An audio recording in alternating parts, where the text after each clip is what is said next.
और अब खबरें तफसील से। असम के वजीर आला हेमंत बिस्वा शर्मा के खिलाफ रुकन पार्लियामेंट अब्दुल खालिद की तरफ से की गई शिकायत पर पुलिस ने एफआईआर दर्ज की थी, लेकिन इसे रजिस्ट्रेशन नहीं किया गया था।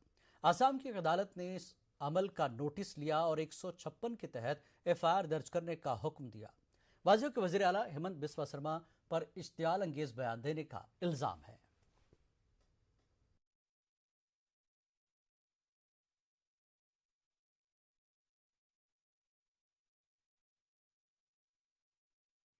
असम के मुख्यमंत्री डॉक्टर हिमंत बिस्वा शर्मा जी ने मौरी गांव में एक बयान दिया। ये गौरू खुटी में असम के जनता, असम सरकार ने प्रतिशोध लिया, रिवेंस लिया। असम के मुख्यमंत्री असम के 3 करोड़ 30 लाख जनता के मुख्यमंत्री है। एक चुने हुए मुख्यमंत्री अगर प्रतिशोध का बात करेगा, रिवेंस का बात करेगा, कानून का शासन कहाँ रहेगा, लॉ एंड ऑर्डर कहाँ कैसे मेंटेन होगा।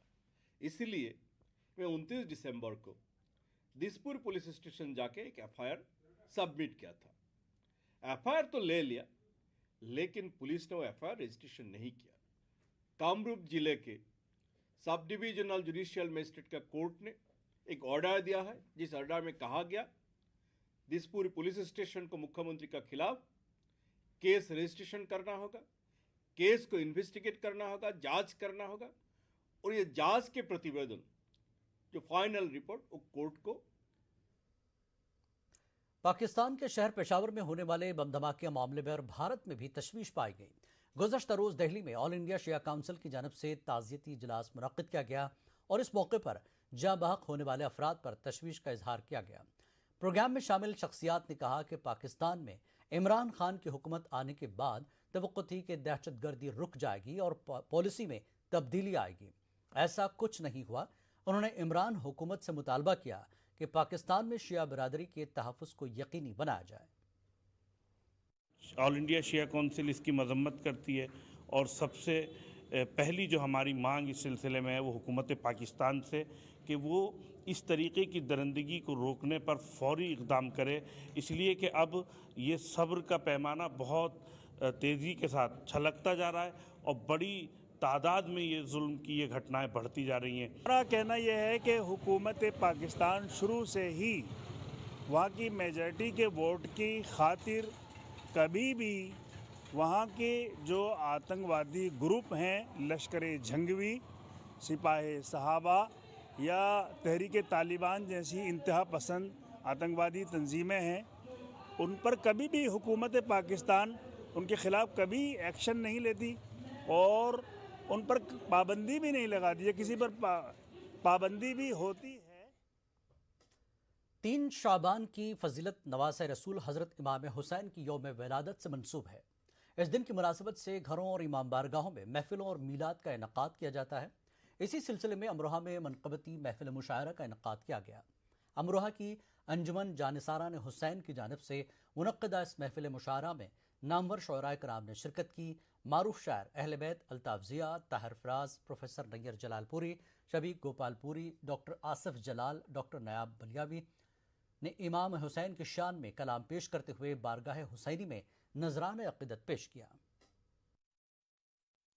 अंजुमन जानिसारान हुसैन अमरोहा की जानिब से गुज़िश्ता 50 सालों से मुनक़्क़िद होने वाली ये महफिल बाउनवान हुसैन डे अमरोहा में बहुत शान शौकत के साथ मुनक़्क़िद की गई, जिसमें मुल्क के नामवर शौरा हज़रात ने बारगाह इमाम में मंजूम खराज अक़ीदत पेश किया। मेहमान शौरा के अलावा मुकामी शौरा ने भी बहुत अच्छा कलाम पेश किया। इस महफिल में बड़ी तादाद में मौला के चाहने वालों ने शिरकत की। इस महफिल से मैसेज यही होता है कि हम मुआशरे में किस अंदाज से हमें ज़िंदगी गुजारनी चाहिए, इमाम के बताए हुए रास्ते पर हम चलें और आपस में मेल मिलाप बढ़े हो और एक दूसरे की हम अहमियत का एहसास करें, एक दूसरे की इज़्ज़त करें, एक दूसरे का एहतराम करें। आए मिलकर ये बात आम करें, एक दूसरे का एहतराम करें।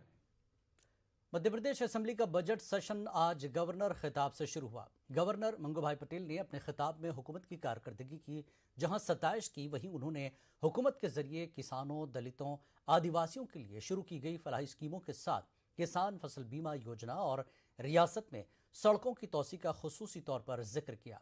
वहीं उन्होंने कोरोना कहर में अवामी मफादात के लिए हुकूमत के जरिए उठाए गए इक़दामात की भी सताइश की।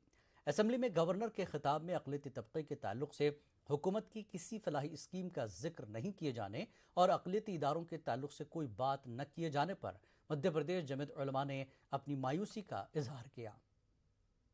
मध्य प्रदेश असेंबली के बजट सेशन का आज आगाज़ हो गया। गवर्नर मंगू भाई पटेल के खिताब से आगाज़ हुआ।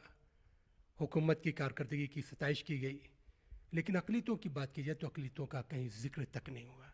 इस पर बातचीत करने के लिए हमारे साथ मध्य प्रदेश जमीयत उलमा के सदर हाजी मोहम्मद हारून साहब मौजूद हैं। उनसे जानते हैं हाजी साहब, जो है जब गवर्नर का खिताब होता है तो उसमें हुकूमत की पूरी कारकर्दगी की रिपोर्ट पेश की जाती है और उम्मीद की जाती है कि उस पर बाद में उस पर बहस होती है। आज का जो गवर्नर साहब का खिताब उसे कैसे था?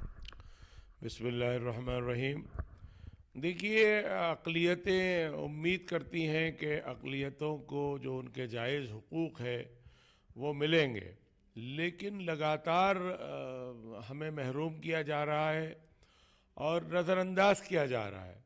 तो मैं ये कहना चाहूँगा कि पूरी इतनी बड़ी मुल्क की अक़लियत और सूबे की अक़लियत नज़रअंदाज के नतीजे में बेचैन और नामुतमईन हो रही है। ये मुल्क के लिए ठीक नहीं है। 2018 से मध्य प्रदेश में 15 महीने कमलनाथ की हुकूमत, उसके बाद शिवराज सिंह की हुकूमत, अक़लियतों के जितने इदारे हैं, चाहे वक्फ बोर्ड की बात करें, मसाजिद कमेटी की बात करें, मदरसा बोर्ड की बात करें, हज कमेटी की बात करें, अक़लियती जो है कमीशन की बात करें, अक़लियती तरक्याती कॉरपोरेशन, किसी की भी तश्कील ही नहीं हुई। तो फिर कहाँ पर हैं आप? हम यही कहना चाह रहे हैं कि इन तमाम वजूहात पर हमारे अंदर एक बड़ी बेचैनी पाई जा रही है, मुसलमानों के अंदर और दूसरे भी जो अक़लियती तबके हैं उनके अंदर भी। एक तरफ तो मंदिर कमेटी जो नवाब साहब का मर्जर एग्रीमेंट था, उसी के तहत यहाँ मंदिर कमेटी और मस्जिद कमेटी की तश्कील हुई थी। तो मस्जिद कमेटी तो वही 3 ज़िलों पर मुश्तमिल है, लेकिन मंदिर कमेटी को पूरा सूबाई सतह पे मंजूरी दे दी गई और पूरे सूबे के मंदिरों को इमदाद की जाती है, ग्रांट दी जाती है और अक़लियतों को वही ना के बराबर ग्रांट दी जाती है। हम देखते हैं कि मध्य प्रदेश असेंबली का बजट सेशन शुरू हो गया है। आज पहले रोज़ खिताब हुआ। असेंबली सेशन को कल तक के लिए मुलतवी कर दिया गया। कल का सेशन सिर्फ ख़वातीन के नाम पर होगा और ख़वातीन मेंबरान असेंबली को ही बोलने की इजाज़त होगी, बाकी लोगों की नहीं होगी।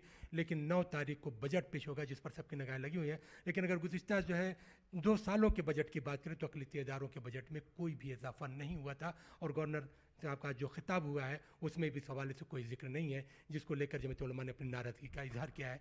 कैमरामैन मोहसिन खान के साथ मेहताब आलम, न्यूज़ 18 उर्दू, भोपाल। यौम ख़वातीन की मुनासिबत से औरंगाबाद के बैतुल यतीम में ख़वातीन का एक प्रोग्राम हुआ। इस प्रोग्राम में ज़िंदगी के मुख्तलिफ शोबों में कलीदी किरदार अदा करने वाली ख़वातीन ने शिरकत की और मौजूदा हालात में ख़वातीन कैसे माशरे में सालेह कदरों को परवान चढ़ाने में कलीदी रोल अदा कर सकती हैं, इस बारे में मालूमात फराहम की गई। प्रोग्राम में सकाफती सरगर्मियाँ भी अंजाम पाईं। पेश एक रिपोर्ट।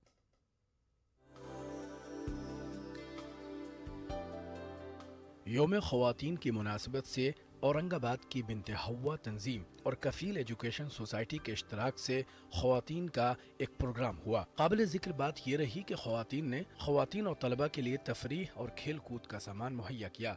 इस प्रोग्राम में मेहंदी डिज़ाइन और दूसरे मुकाबले हुए।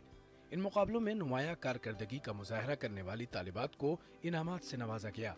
यौम ख़वातीन के मौके पर आज यहाँ पर हमने मुख्तलिफ एक्टिविटीज़ का इनेकाद किया, जिसमें मेहंदी कंपटीशन और खेल के मुख्तलिफ एक्टिविटीज़ ली गई। मेहंदी कंपटीशन में तकरीबन 150 ख़वातीन और लड़कियों ने हिस्सा लिया और अल्हम्दुलिल्लाह अपने हुनर का बेहतरीन मुजाहरा किया। इस कल्चरल प्रोग्राम में मुख्तलिफ शोबों में ख़वातीन कैसे अपनी जगह बना सकती हैं, सेहत, तालीम और रोज़गार के ज़राए से कैसे मदद हासिल की जा सकती है, इस ताल्लुक़ से रहनुमाई की गई। तालिबात और ख़वातीन को यह भी बताया गया कि खुद की हिफाजत के लिए उन्हें कैसे बेदार रहना है। मेरा दामिनी पथक और पुलिस प्रशासन की ओर से सभी महिलाओं को एक ही आह्वान रहेगा कि आप आगे आओ और जो कुछ आपको प्रॉब्लम्स है वो शेयर करो, FIR रजिस्टर करो। वुमेन डे का तो एक निमित्त होता है कि जिसके दिन वो ये सब महिलाएं बहुत खुलकर बहुत अच्छे से जी सकती है। इस प्रोग्राम में ख़वातीन और तालिबात को सेहत का ख्याल कैसे रखा जा सकता है, घर के अफराद के साथ अपने आप का ख्याल रखना क्यों ज़रूरी है, इस बारे में भी मिसालों के ज़रिए समझाया गया। दिन भर चले प्रोग्राम में ख़वातीन की तफरीह का भरपूर ख्याल रखा गया। खवातीन का कहना है कि एक दिन के प्रोग्राम से खवातीन के हुकूक तो नहीं मिल सकते हैं, लेकिन अगर अपने हुकूक के तई खवातीन में बेदारी तो लाई जा सकती है। न्यूज़ 18 उर्दू के लिए औरंगाबाद से अजहरुद्दीन की रिपोर्ट। वक्त एक ब्रेक का, ब्रेक के बाद फिर लौटेंगे।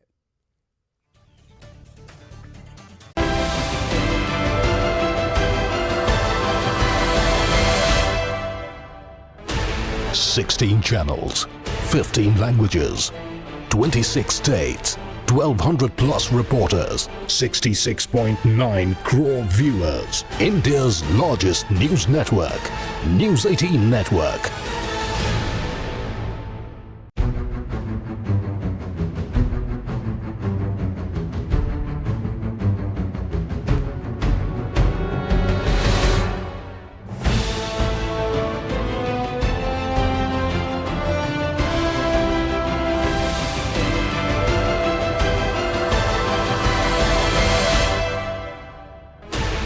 "16 channels, 15 languages, 26 states, 1,200 plus reporters, 6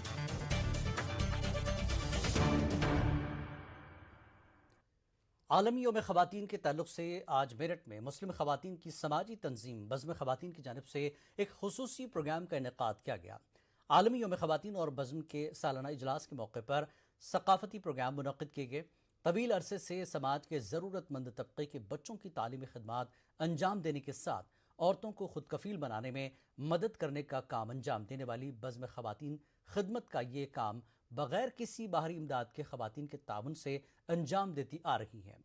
बज़्म ख़वातीन ने अब कोरोना के सबब तालीम से दूर हुए बच्चों को मदद करने की भी शुरुआत की है। उस वक्त में जबकि पार्टीशन था, लड़ाई झगड़े थे, मुस्लिम लड़कियों को और औरतों को सिलाई, कढ़ाई, बुनाई और पढ़ाई लिखाई से ताल्लुक़ करके इसको आगे बढ़ाया गया। अब मौजूदा वक्त में भी हम यही चीज़ें देख रहे हैं कि मुस्लिम ख़वातीन की एजुकेशन को आगे बढ़ाया जाए। जो कुछ उसमें बहुत गरीब तबका है उनकी मदद करके उनकी तालीम को आगे बढ़ाएं। इसमें हमारा किसी से कोई फंडिंग का मसला नहीं है। सिर्फ जो हमारी मेंबरशिप होती है, ईयरली वाइज मेंबरशिप हम पर मेंबर से लेते हैं, वही हमारा हिसाब किताब होता है, वही हम अपने सब खर्चों में लाते हैं। देखिए, सोशल वर्कर्स जो है ये एक असल में एक किस्म का पैशन है, आप किसी के अंदर डाल नहीं सकते। अब आप देखिए, बहुत से लोग हैं सोसाइटी में, मुश्किल से 10 आ पाते हैं, बहुत कम आ पाते हैं। एक मंथ में अगर आप एक फंक्शन भी करते हैं तो उसमें भी लोगों की शिरकत नहीं हो पाती है, क्योंकि ये एक जुनून है और इस जुनून को पैदा करना बड़ा मुश्किल है। ये तो आप समझिए, आपके ख़ानदान जो है बचपन से आप घर में अगर आप लोगों की बड़ों की सेवा करते हैं तो वो आपके अंदर भरा रहता है और आप वो बाहर जाके भी करना चाहते हैं लोगों की मदद। अच्छा है, खुशी है कि हम कर रहे हैं एंड जिंदा हैं, ईमानदारी से जिंदा हैं। आलमी यौम ख़वातीन के मौके पर मध्य प्रदेश हुकूमत ने रियासत का निज़ाम ख़वातीन के हवाले करने का फैसला किया। असम्बली सेशन में जहां 8 मार्च को ख़वातीन मेंबरान असम्बली को ही सवाल पूछने की इजाज़त दी गई है, वहीं मध्य प्रदेश के शहरों में महकमे दाखिला ने ट्रैफिक निज़ाम को ख़वातीन कांस्टेबल के हवाले करने का फैसला किया। राजधानी भोपाल समेत 8 मार्च को रियासत के सभी शहरों का ट्रैफिक निज़ाम ख़वातीन के हवाले होगा। मध्य प्रदेश के वज़ीर दाखिला डॉक्टर नरोत्तम मिश्रा ने यौम ख़वातीन और मध्य प्रदेश के ट्रैफिक निज़ाम को ख़वातीन के हवाले करने को लेकर कुछ इस तरह का ऐलान किया है। कल महिला दिवस है और मध्य प्रदेश के अंदर हमारी बेटियां, हमारी महिला जो भी पुलिस में आरक्षक हैं या अन्य पदों पे हैं, ये कल पूरे संपूर्ण मध्य प्रदेश की ट्रैफिक व्यवस्था संभालेंगी। अलीगढ़ में एक नेकी की दीवार है जहां पर लोग गरीब व बेसहारा अफराद की मदद को मलहूज रखते हुए ज़रूरियात ज़िंदगी का सामान लाकर रखते हैं और ज़रूरतमंद यहां से इसे ले जाते हैं और अपनी ज़िंदगी की गुजर बसर करते हैं। यह कोशिश अलीगढ़ नगर निगम की जानिब से की गई, जिसकी शहर के लोग सताइश कर रहे हैं। सीमा, ये बताओ कहाँ आई हो? यही रह रहे भाई। क्या हो, कहाँ पर खड़ी हो? गेट पर। अच्छा, तो ये यहाँ से क्या फायदा होता है तुम्हें? कपड़े लगते गरीबों को दिए जाते हैं, मिल जाते हैं। अच्छा, मिल जाते हैं, फायदा होता है इससे? हाँ, फायदा ये है। अमन एजुकेशन सोसाइटी और कौमी काउंसिल बराए फ़रोग़ उर्दू ज़बान के मुश्तरका बैनर तले भोपाल में कौमी सेमिनार का इनेकाद किया गया। भोपाल इंदिरा प्रियदर्शनी कॉलेज में मौलाना अली मियां नदवी की खिदमात उर्दू ज़बान व अदब के फ़रोग़ में के उन्वान से मुनक़्क़दा सेमिनार में दानिश्वरों ने अली मियां नदवी की हयात व अदबी खिदमात पर तफसील से रोशनी डाली। वाज़ेह के मुमताज़ आलिम दीन व अदीब मौलाना अबुल हसन अली हसनी नदवी का शुमार हिंदुस्तान ही नहीं आलमी सतह पर मुमताज़ आलिम दीन और उर्दू व अरबी के स्कॉलर्स में होता है। मौलाना अबुल हसन अली नदवी ने अरबी और उर्दू ज़बान में जो किताबें लिखी हैं, इनकी खूबी यह है कि वक्त के साथ इनकी मानवियत में इजाफा होता जा रहा है।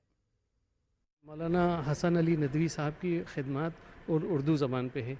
ये सेमिनार हम लोग NCPL national council for promotion of Urdu language और अमन एजुकेशन सोसाइटी करा रही है। हमारा ये इसमें वो है कि आज की नस्ल के सामने मौलाना की खिदमत और उर्दू अदब पेश सामने आए। हज़रत मौलाना अली मियां साहब रहमतुल्लाह अलैह असर हाजिर के मुजद्दिदीन में थे, बल्कि वो कुदरत की तरफ से जो उन्हें फ़िक्र रसा का अतिया मिला था, उन्होंने हर लम्हा उसका इस्तेमाल किया। मौलाना की शख्सियत 20वीं सदी ईस्वी में पूरी दावत का काम और इस्लाह माशरा का काम, हमारे खुसूसन समाज में जो बुराइयां थीं उसके लिए मौलाना ने कलमी जिहाद किया। इस्लाम के लिए, उर्दू ज़बान व अदब के लिए, अरबी ज़बान व अदब के लिए, उलूम इस्लामिया के फ़रोग़ के लिए वक़्फ़ कर दी थी और नदवतुल उलमा उसकी ज़िंदा मिसाल है। मौलाना अबुल हसन अली नदवी साहब आलम दीन हैं, आलम मुफ़क्किर हैं और सबसे ज़्यादा तालीम की तरफ आपकी तवज्जो थी। तेलंगाना के वज़ीर फ़ाइनेंस हरीश राव ने असेंबली में बजट पेश किया। हरीश राव ने साल 2022-23 के लिए 2,56,958 करोड़ का बजट पेश किया।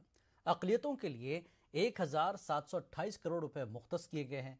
पिछले साल के मुकाबले में अक़लियती बजट में 122 करोड़ का इजाफा हुआ। तशवीश की बात यह है कि वज़ीर फ़ाइनेंस ने असेंबली में बजट पेश करने के दौरान 2 घंटे तकरीर की। इन 2 घंटों के दौरान अक़लियतों के लिए मुख्तस बजट की रकम का कोई तस्करा नहीं किया। 2014 we started with a 1 lakh crore budget. Today we have come to a budget of 2.56 lakh crore. So in these 7 years we've made tremendous progress in various sectors. It could be agriculture, it could be water management, it could be IT, industries, any particular sector you take, we've grown tremendously. This is all because of the prudence and the fiscal prudence that has been applied by the Honorable Chief Minister Garu. Because even today in this 2.56 lakh crore budget, our capital expenditure is around 30,000 crores. So any state, any country which invests more into capital expenditure is definitely bound to grow. Telangana has applied that fiscal prudence. That is why we've grown. We are very happy to say today, in today's budget, our welfare budget is 50,000 crores, all of the welfare schemes put together. Gujarat's this year's welfare budget is around 7,000 crores. So that there is no comparison between the states. It is not even fair to compare between states. But then मोटा number देखा जाएगा तो किसी भी राज्य में आप देख लीजिए, the kind of welfare budget that is allocated in Telangana, it is not there in any other state. 8 मार्च को महाराष्ट्र स्टेट उर्दू अकेडमी की जानिब से मुशायरे का ऑनलाइन इनकाद होगा। यौम ख़वातीन की मुनासिबत से ख़वातीन का ऑनलाइन कुल हिंद मुशायरे का इनकाद किया जाएगा। रियासती वज़ीर बराए अक़लियती उमूर नवाब मलिक का नाम भी दावतनामे में शामिल है। ताहम नवाब मलिक की शिरकत मुतवक्किल नहीं, क्योंकि वो मनी लॉन्ड्रिंग के मामले में गिरफ्तार हैं। जंगज़दा मुल्क यूक्रेन में फंसे हिंदुस्तानी तलबा और तालिबात की बहिफाजत वापसी का मुतालबा करते हुए कांग्रेस की तलबा तंजीम NSUI के कारकुनों ने औरंगाबाद में एहतजाजी मुजाहरा किया। इस मौके पर वज़ीर आज़म नरेंद्र मोदी के खिलाफ नारे लगाए गए और मौत के मुंह में फंसे तलबा और तालिबात की बहिफाजत वापसी को यकीनी बनाने का मुतालबा किया। में अटके हुए विद्यार्थियों को वापस लाने के विषय में आंदोलन रखा गया।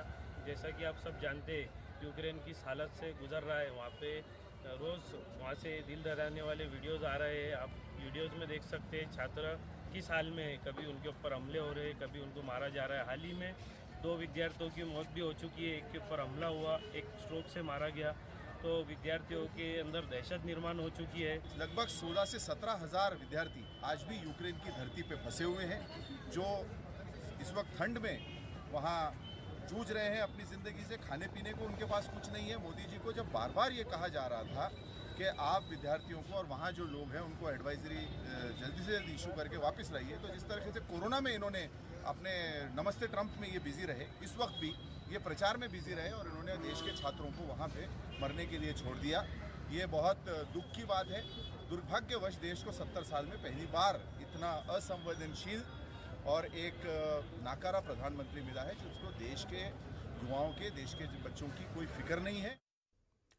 जंगज़दा मुल्क यूक्रेन से तलबा की वतन वापसी का सिलसिला जारी है। अमरावती की मोहम्मद नौमान मुशर्रफ के यूक्रेन से घर लौटने पर उनका इस्तकबाल किया गया। दरअसल नौमान घर के इकलौते बेटे हैं और उनके यूक्रेन में फंसे होने की वजह से अहल खाना का बुरा हाल था। बच्चों से लेकर बुजुर्ग सभी सदमे में थे। ताहम उनकी वतन वापसी पर अहल खाना ने राहत की सांस ली। इस मौके पर घर में जज्बाती मनाजर देखने को मिले। आज हमारे लिए बहुत ही एक खुशी का मौका है कि आज हमारे रिजवान मियां का बेटा नोमान ये यूक्रेन से वापस आया है। हम तमाम के लिए चाहेंगे, ये दुआ करेंगे कि वो तमाम बच्चे अपने अपने घर वापस आए और हुकूमत ख़ासतौर से इस पर तवज्जो दे और जितना हो सके, जितना जल्दी हो सके उन बच्चों को निकाले। बच्चा यूक्रेन से अल्लाह के रहमान में सही सलामत घर आ गया और जिन लोगों ने भी मेरे बच्चे के लिए दुआ की और जो भी मदद की, मैं उन सब लोगों का शुक्रिया अदा करता हूँ। और ऐसा ही मेरी अल्लाह से दुआ है जो बच्चे वहाँ फंसे हुए हैं, अल्लाह उनको भी सब कुछ सही सलामत अपने माँ बाप के पास पहुँचा दे और हुकूमत उसकी तरफ खास तौर से तवज्जो दे। उसके बाद अभी भी हम तो निकल गए हैं, हम तो सेफ जोन में आ गए, लेकिन अभी भी एम्बेसी और ये जो वॉर जोन में, मेन वॉर जोन में बच्चे जैसे खारकी हो गए, कीव हो गए, सुम्मी में अभी न्यूज़ आ रहा है 2 दिन से वहाँ पे पानी पीने को नहीं है। बच्चे वहाँ बर्फ़ जो अभी स्नो हो रही है उसको मेल्ट करके उसको पी रहे हैं, के लिए इस्तेमाल कर रहे हैं। सुम्मी में बच्चे फंसे हुए, 600 बच्चे सुम्मी में अभी फंसे हुए। खारकी में बच्चे फंसे हुए, खारकी की बहुत हालत ख़राब है। वहाँ पे रोज़ बच्चे एक हफ्ते से बंकर में, ना वहाँ खाने का है, वहाँ पे बच्चों को लोकेट भी नहीं कर पा रहे। इतने बच्चे अभी गायब भी है, ना बच्चे को ट्रेस कर पा रहे हैं खारकी की में, क्योंकि वहाँ पे इतना सब अपनी जान बचा के अंदर है। और उसके बाद वहाँ से अभी बच्चों को निकालने की अभी एम्बेसी की तरफ से बस एम्बेसी बोल रही है आज निकालेंगे, कल निकालेंगे, क्योंकि ट्रेनें का भी 2 दिन पहले खारकी से एक ट्रेन चली थी लवीव के लिए, लेकिन उसमें यूक्रेनियन इतने थे इंडियन को आने नहीं दे रहे थे। उसके बाद फिर एम्बेसी फिर से बोली कि दूसरे दिन बस चलाएंगे, लेकिन वहाँ पे अभी और बच्चे फंसे हुए। और हम जहाँ थे वहाँ से ख़राब सिचुएशन उन सिटी की है।